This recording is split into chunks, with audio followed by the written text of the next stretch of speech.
Hello, my friends. My name is Ami Adini, and I'm going to talk to you today about the essentials of phase one environmental site assessments. I've got the proper and lots of credentials, and you will see them as we go along. So let's start. All right. So today we are continuing with the second installment of our 4 videos that deal with the essentials of phase one environmental site assessments. Essentials are important because once we know the essentials, you probably know already 75% of what we want to know. So we are concentrating on these essentials of the phase one environmental site assessment. And this is our second video in the series of 4. You can get the first one if you go to our website at www.amiadini.com, and I encourage you to do that. And yes, you've not lost anything if you listen to just this video, because every video is structured to be also independent by its own merits. We have been doing, and I've been doing these phase ones, environmental site assessments, and phase two and contamination cleanup since 1988. So that's a long time. And telling you to impress upon you that I know pretty much what I'm talking about. And I graduated in 1964 with a BSc in mechanical engineering, additional credits in nuclear and chemical engineering. Continue for the next 20 years to work in nuclear facilities and in chemical facilities, and graduated into becoming a general engineering contractor in 1989. So since 1989, I've also been not only a consultant, but also a contractor that specializes as a general engineering contractor. I specialize in the hazardous substance removal, and we have a special certification to that.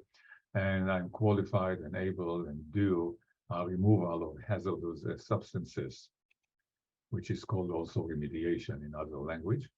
And here is a picture of a recent site that we did. It's in the city of Los Angeles, in the Silver Lake neighborhood. Used to be a pesticide facility, and we removed over 1,000 cubic yards of soil that was contaminated with pesticides. We removed several hundred tons of concrete that was saturated with pesticides, took them all to the proper recycling areas and landfill. And right now there is a 16-unit apartment building there. Everything is clean, everybody is happy. Phase one environmental site assessment, what does it do? Even not less important is maybe even more, sometimes what does it not do? And our phase one, excuse me, site assessment process is controlled by a standard. It's a precise standard that we religiously follow, standard written and composed and built by the ASTM, American Society for Testing and Materials. It's a very old society going back, I believe, to the late 1800s. And they created this standard back in the early 1990s, I think 1993. And since then, it has been upgraded and revised, and the latest revision was in 2021. And it is a standard practice for environmental site assessment, phase one environmental site assessment process. And it is standard is for assessment. What do you mean? What do we mean by assessment? When we assess here at the bottom left, we evaluate the nature or quality of the thing that we are assessing. You take these beautiful rose. When we assess the rose, we evaluate it in terms of color, smell, size, aesthetics. That's how we evaluate it. We don't evaluate the rose by the length of the stem, for example. I think so. We don't evaluate it by I don't know, some other factors. We evaluate it by definite factors. So this is how we determine the value of it. You take this cup of cappuccino here, and again, if you want to evaluate it, we evaluate it by the aroma, by the color, by the taste, by the size of the cup. So we have a certain criteria by which we evaluate the cup of coffee. And similarly, the ASTM standard gives us a certain criteria how to evaluate certain risks that exist in the transaction of commercial and industrial properties from the environmental viewpoints. So how we are going to assess it? I'm sorry. So my telephone went off. I apologize. Anyway, so that's the standard, and here is, for example, a property that is in the middle of nowhere, and we are going to assess it as a vacant property. We are going to assess it for a range of contaminants. We are not going to assess it for the size. We are not going to assess it for the price. We are not going to assess it for it's in the desert, for the climate. We are going to assess it with respect to contaminants. Here is another example. This is a shopping strip, and we are going to assess it. Again, we will assess it with respect to a range of contaminants. We will not assess it for how much rent they collect, what is their rent roll, okay? What is the quality of the asphalt? What is the quality of the building? What materials of construction is the building made of? How long are the tenancy here? This is not of our interest. This is maybe the real estate agent and the real estate broker and the buyer and the seller will assess it from this viewpoint. We as environmental consultants will assess it with respect to a range of contaminants that might be there, might impact the property. So we have a very narrow slot, if you wish, or viewpoint of how we assess this property. This gasoline station, again, we will not assess it in terms of how many tanks they have. We will not assess it in terms of how many gallons of gasoline they sell every day or every month. We will not assess it in terms of the convenience store, how many, whatever, ice creams they sell. This is none of our interest. We will assess it with respect to a range of contaminants that could be existing here and may impact the value of the property. So, and when we assess it, we have a range of contaminants. We have an overall universal range of contaminants that are listed, that are given to us by this CERCLA law. This is a law of the United States of America that deals with contamination. It's this Comprehensive Environmental Response and Compensation and Liability Act, in short, CERCLA. It's a very complex law. We will not get into it, but it gives us a list of contaminants and we will assess it. And there are over 500 contaminants plus petroleum contaminants that we are going to assess to measure the risk in the property along the potential presence of these contaminants. Here is some of those contaminants. Chlordane is a pesticide. Chromium-6 is a carcinogen. Arsenic is a poison. Benzene here is a carcinogen. So these are some of these 500 guys that we are going to look into when we assess a property from the viewpoint of contaminants. You see all these pretty long list. You take this oil depot, and where we are going to do a phase 1 on it, we'll say, this is an oil depot, has been oil depot forever, since heck was a pup, you know, since the creation of the universe, it was an oil depot. And so what contaminants could exist there? Well, oil depot is probably petroleum related. We will not assess it for asbestos. We will not assess it for arsenic. We will look into petroleum. We will not assess it for hexavalent chromium. Petroleum components, this is of our interest. We look into this gasoline station again. We will assess it as to what do they have in a gasoline station? They have gasoline. Okay, gasoline has these components in it, so we will assess it from the viewpoint of these potential contaminants. You take this abandoned industrial facility, and we will look into the history and we'll say, what was here? Okay, I see. So they used this kind of machinery, and in this, they did this operation, they sold these products, and therefore they had this list of chemicals there, and we will assess it for this range of chemicals. These dry cleaners are quite specific. They use what's called a solvent, a dry cleaning solvent, which is called PERC, P-E-R-C, PERC, short for perchloroethylene, and they don't use any other chemicals. So we will probably strictly focus ourselves and concentrate on this kind of contaminants, which is dry cleaning a solvent.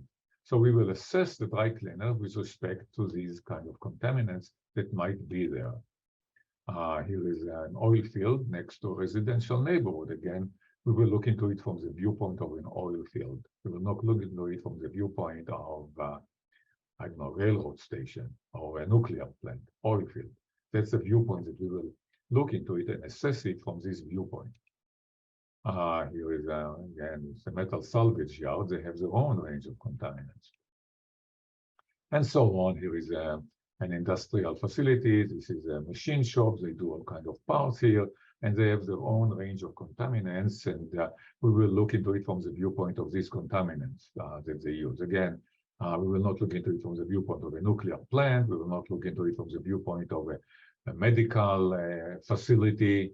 We have a very specific viewpoints, range of contaminants that are specific to this industrial plant. This is a cute case. It used to be an old gentleman. He passed away and basically gave away this property to the successors. And he used to go to the mountains and collect what I call dirt and bring it down there and extract gold out of it. I guess he knew where to look for this dirt. And he built this little smelting facility to make gold. And I guess he made a little bit of gold. And they have their own range of contaminants, which is unique to a smelting facility. For example, they have, in such a facility, they would have a cyanide. So we will be looking for a cyanide, for example, as our contaminant of concern. Not the least important, even sometimes more important, is to remember that the contaminants that we are looking for are not only limited to what might have existed or spilled or discharged at our property. Take, for example, this residential building here. You see my cursor here, my laser pointer. And this is a residential building, okay? And people live here and lived forever in this park-like, country-like atmosphere, environment. And they never generated anything that could be of significance to us in terms of contamination. But, however, the big but, and big however it is, look at this industrial plant next door, all right? They have these above ground tanks. Look at my laser pointer, all right? And they discharge contaminants into the soil, this red stuff, and this evaporated. And the vapors carried on and moved and went under the building, all right? We are very concerned about it. And when we look into this residence, we will also take a sharp look at the neighbor. And we say, okay, we have a range of contaminants of this plant that might have migrated in our facility.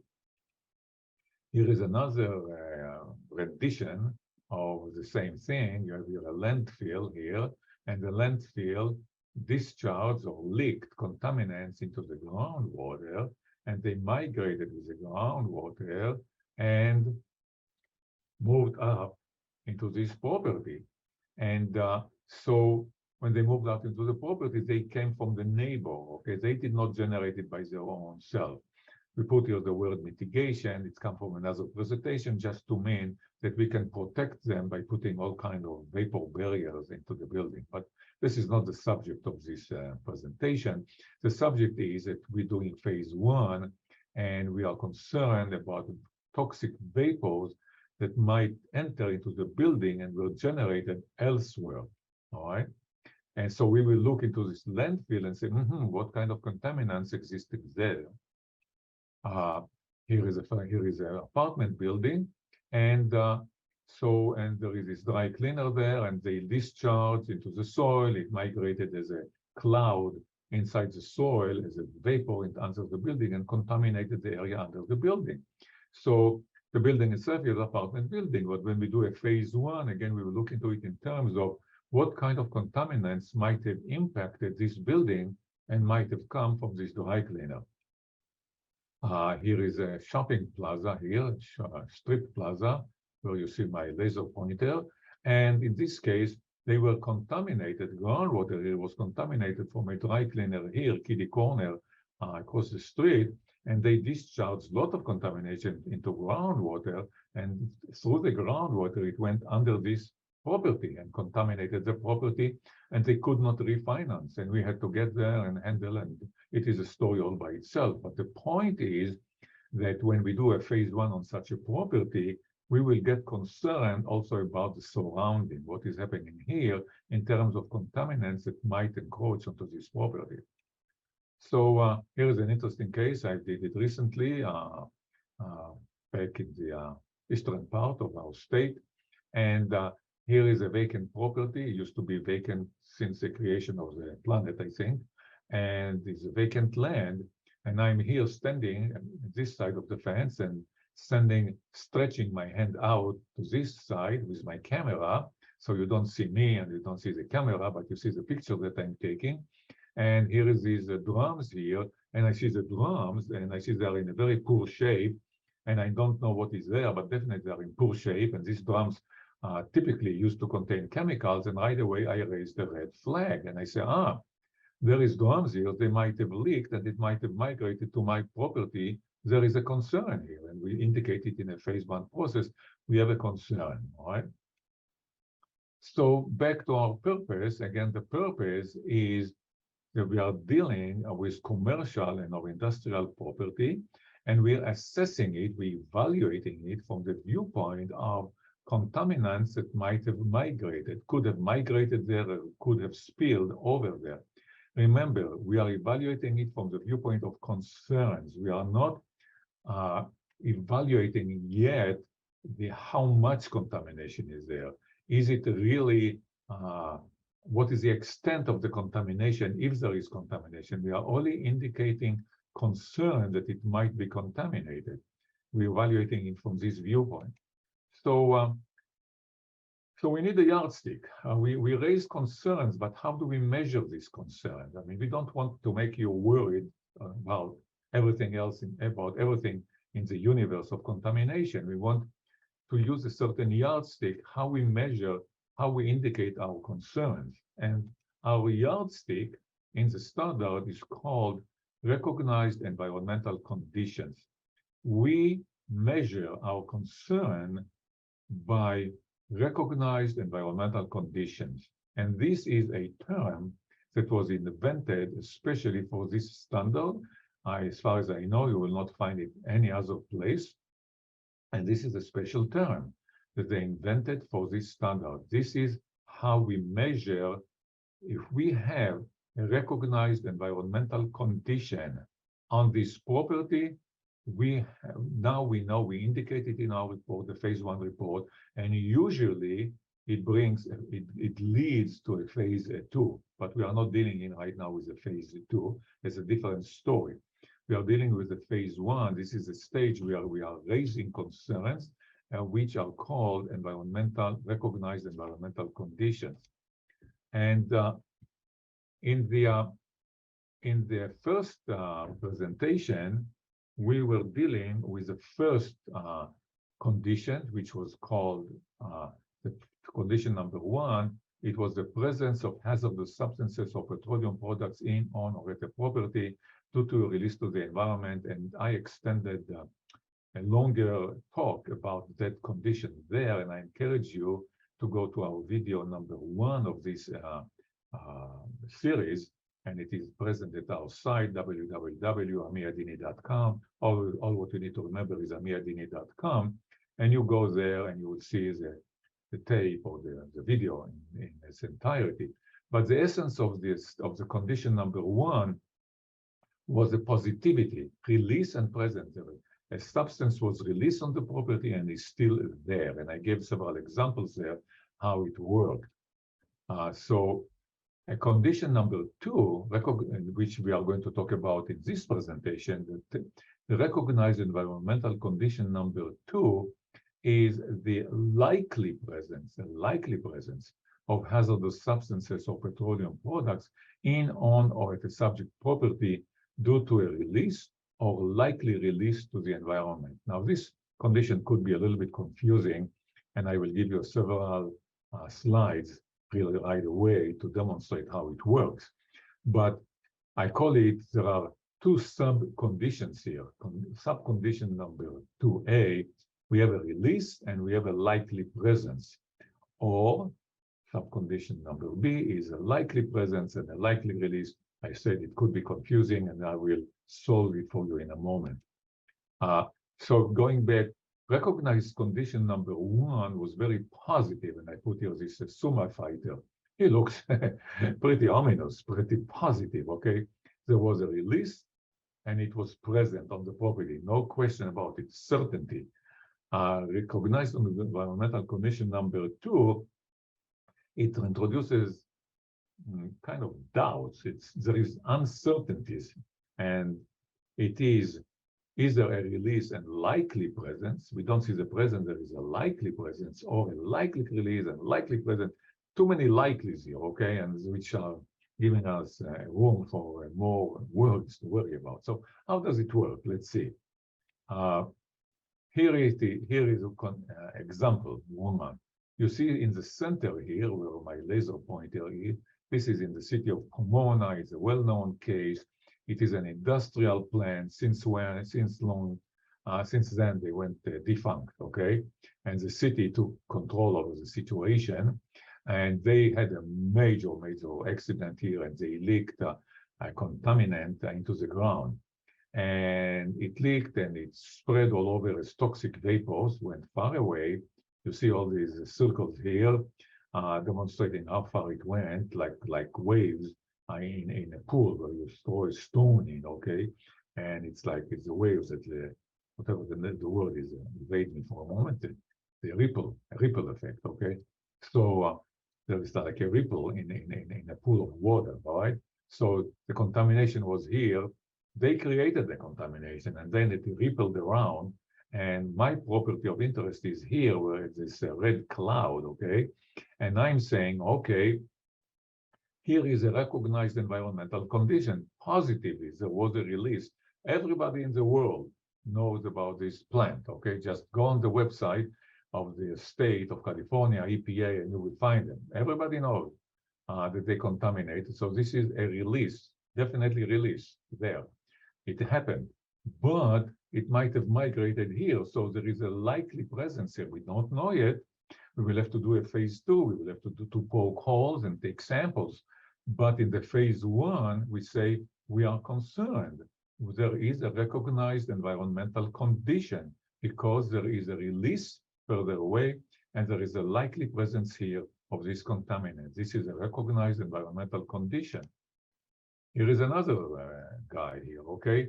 This is a station that I showed you before in another picture, here in the corner, that went bankrupt and went defunct, and this is a diagram of what they created, lots of contamination here, okay?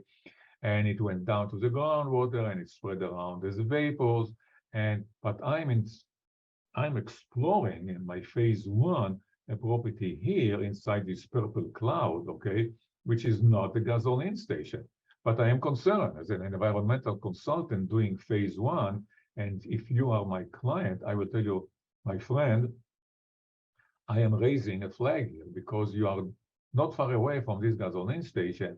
They created all this mess that might have migrated onto your property. So we have a definite release and a likely presence on your property. I'm raising a flag, and you tell me, well, Ami, am I contaminated? I say, I don't know. I have no idea if you are contaminated, but you are too close to the culprit, all right? And, you're too close to the cloud. Maybe something happened to you. So there is a likely presence. And sometimes they say, well, how much will it cost me to clean it up? And I say, I have no idea. I don't even know if you are contaminated. This is a phase 1, all right? We have a condition here of a release on the other side of the fence and likely presence at your place. Sorry, guy, if you want to know if it really happened, you may want to do a phase 2, which is more expensive than phase 1, or you may let it go at this time, all right? Some of them let it go, some of them go and do a phase 2. Here is another condition, Playa Vista, close to the Marina, LA, used to be the Howard Hughes industrial plant where we made aeroplanes. Go back to the movies and see the movies about Howard Hughes, and you will see the Howard Hughes place here, and he contaminated the area big time. No fault on his part. He did it in the 1980s. They were not yet cognizant. No, even before that, I think. But whatever. I think they stopped operating in the 80s, or whatever. But it was in the 80s, yeah. And there was not yet knowledge or cognizance of awareness of contamination. They contaminated it real big time. And here is a diagram. This is a Playa Vista here inside the purple cloud. And they contaminated soil and groundwater, and the contaminated groundwater moved here northwest, to the neighborhood across. There is a Jefferson Boulevard here. They moved across to the neighborhood. Here is another picture of the same thing. Here is Playa Vista in the purple cloud, and the red arrows, okay, shows the neighborhood. So here's the purple arrows tell you where the release was. Release was at Playa Vista. The red arrows tell you that it might have encroached on these properties there. And I've done phase one in this area. And when I do phase one here, I am likely to raise a flag here and say, recognized environmental condition. I know it moved under it, but I don't know if it contaminated your property or not. So we have here a condition of a release and likely presence. And here is a condition of a likely release and a likely presence. I showed you this picture before. We have here those drums. I have no idea if they leaked, but I looked at, because I'm here, I'm standing on the other side of the fence. Remember where I stand, other side of the fence. I don't know if they leaked, but I look at them and say, shucks, that's, I'm sorry for the expression. Saying, oh, wow.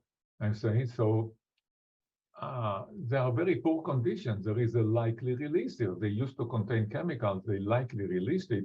They're in very poor housekeeping. I'm concerned about it.